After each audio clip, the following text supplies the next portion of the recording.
मुख्यमंत्री श्री तारकिशोर प्रसाद जी का भी सम्मान करें। अब हम आग्रह करेंगे चल रही है और ये सौगात, ये भेंट माननीय मुख्यमंत्री महोदय के कर्तव्यों से हम सबको प्राप्त हो रहा है। साथ ही साथ हम आपको बताएं कि डीलक्स बसें भी हैं और ये कुल 25 बसें हैं।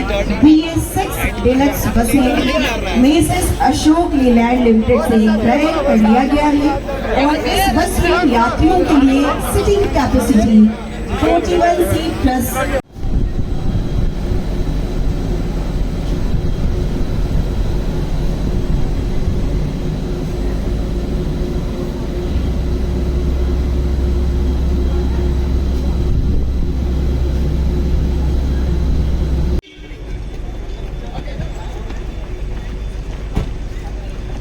माननीय मुख्यमंत्री जी का आगमन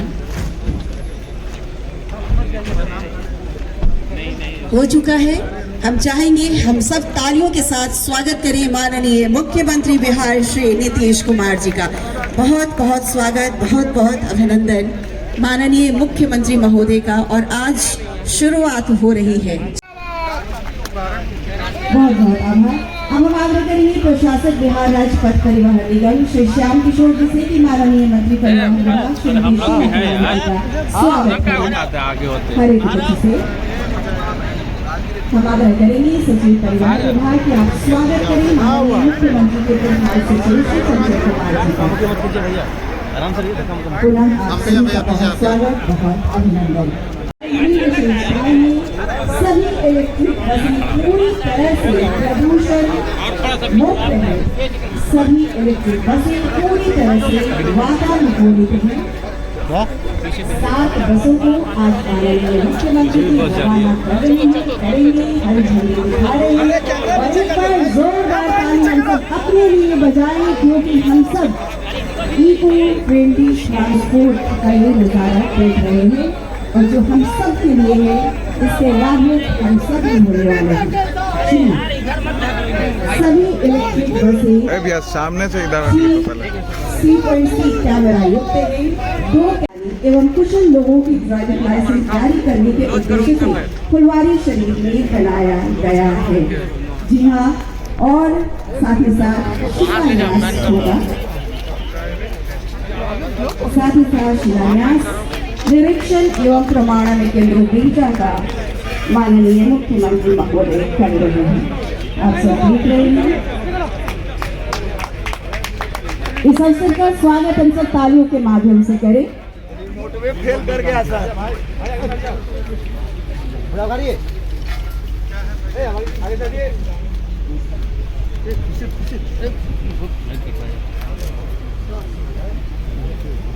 जी हाँ, और अब हम आग्रह करेंगे, निवेदन करेंगे सचिव महोदय बसें मेसेस अशोक लीलैंड लिमिटेड से कर लिया गया है। इस बस में यात्रियों के लिए सीटिंग कैपेसिटी 53 प्लस 1 चालक है। अरे हटाइए जो है 31.50 लाख है। लाया गया है 12 अभी आ चुका है। मीडिया बाइट 25 आना है।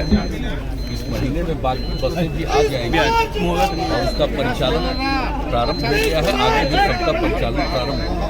आप सबको मालूम है कि 2019 में ही आप जानते हैं जो इलेक्ट्रिक कार है तब से ही लगातार जो उस समय आया था आप देख जानते ही हैं, समय से लगातार हम लोग चल रहे हैं और कई माननीय मंत्री को और अधिकारियों को भी किया गया है इलेक्ट्रिक कार को और उसी पर लोग जाते हैं। इसी को प्रेरित करने की वजह जब उनको पहली बार याद है, जब पहली बार उस पर चले तो रास्ते भर कहीं से भी जाते थे सब लोग खुशी पूर्वक देखने लगता था कि क्या है, एक छोटा सा जानते ही है कार जैसा है। तो हम लोग तो लगातार इस्तेमाल कर ही रहे हैं, लेकिन उसके बाद अब बस का भी इस्तेमाल शुरू हो गया। ये कितनी अच्छी बात है। इससे पर्यावरण के संरक्षण के लिए ये बहुत अच्छी बात है। इसका किसी भी प्रकार से कोई नुकसान नहीं होता है और हर चीज़ इसमें इंतजाम किए हुए हैं, ऑटोमेटिक है हर चीज़। तो काफ़ी सुविधा होगी। और अभी तो इतनी संख्या में आ गया है, लेकिन ये चलेगा तो हम लोग को और संख्या में हम ताकि आप जानते हैं कि हम लोगों की जो इच्छा है और जल जीवन हरियाली अभियान चलाते हैं और आपको मालूम है पर्यावरण के संरक्षण के लिए, तो उसी को ध्यान में रखते हुए अगर ऐसे व्हीकल्स चलेंगे तो काफ़ी लोगों को सहूलियत होगी। आप जानते हैं आबादी बढ़ रही है, बसों की संख्या बढ़ी है, रोड बहुत बनाया गया है, तो साथ साथ आप जान रहे हैं कि दुर्घटनाएं भी होती हैं। तो उसके लिए भी सब कुछ इंतजाम किया जा रहा है। कैसे ट्रेनिंग दिया जाएगा उसके लिए, कहाँ पर किस तरह से बसें चल रही है, क्योंकि जाँच पड़ताल के लिए उस सब के लिए भी संस्थान का भी निर्माण किया जा रहा है। और जो भी गाड़ियाँ चलाएंगे वो ट्रेंड ही होंगे ड्राइवर, तो इस सब के लिए भी इंतजाम किया जा रहा है कि अन्य जगहों पर भी इस सब की ट्रेनिंग हो जाए, ठीक ड्राइवर बने। तो आज ज़्यादा बसें मतलब व्हीकल्स होने के कारण और उसके साथ साथ अगर उसकी पूरी ट्रेनिंग नहीं तो आप जानते हैं दुर्घटनाएं होती हैं। तो जितना भी जितना भी सड़कों का निर्माण हुआ है और ज़्यादा से ज़्यादा व्हीकल्स बढ़े हैं, तो उसी में और दुर्घटना बढ़ी है, तो उसी को नियंत्रित करने के लिए भी परिवहन विभाग ने पूरे तौर पर प्रयास किया है और ये सब कर रहे हैं। और आपको मालूम है इसके लिए राष्ट्रीय स्तर पर भी एक निर्णय हुआ और यहाँ पर भी उसके बारे में पूरी बात हुई है। और उसको लेकर के जो हम लोगों ने भी यहाँ कमेटी बनाई और एक एक चीज़ के लिए पिछले 2 वर्ष पहले से ही सब नियमों का को बनाया है और उस हिसाब से काम करने की कोशिश कर रहे हैं। और उसी दिशा में लोगों को प्रभावित करने के लिए इस चीज़ एक आप समझ रहे हैं कि इलेक्ट्रिक बस का भी चलाया जाए। और अभी इन लोगों की इच्छा है, हम तो जानते ही हैं इलेक्ट्रिक व्हीकल पर ही जाते हैं, लेकिन इलेक्ट्रिक बस का आज से शुरुआत हो रहा है। तो इसी पर हम लोग बैठ करके सब दोनों मुख्यमंत्री और माननीय मुख्यमंत्री सब लोग जाएंगे, अभी हाउस तक जाएंगे। सर लंबी दूरी तक का पेट्रोल डीजल की कीमत बढ़ रहे हैं, तो इसमें कितना ये तो बहुत अच्छा ठीक कह रहे हैं, उससे भी और सुविधा होगी ना। इलेक्ट्रिक व्हीकल आएगा तो लोगों का खर्च भी घटेगा, पर्यावरण का उसको तो जान ही रहे हैं। और उसके लिए जो खर्च बढ़ रहा है तो उसके लिए तो हम लोग उसके लिए भी प्रयास कर रहे हैं कि किस तरह से यहाँ पर जब चलेगा निर्माण का काम शुरू होगा, उसके लिए आपको पता है उसके लिए भी काम करना शुरू कर दिया और बहुत लोगों का प्रस्ताव भी आ रहा है। सब चीज़ हम लोग देखेंगे।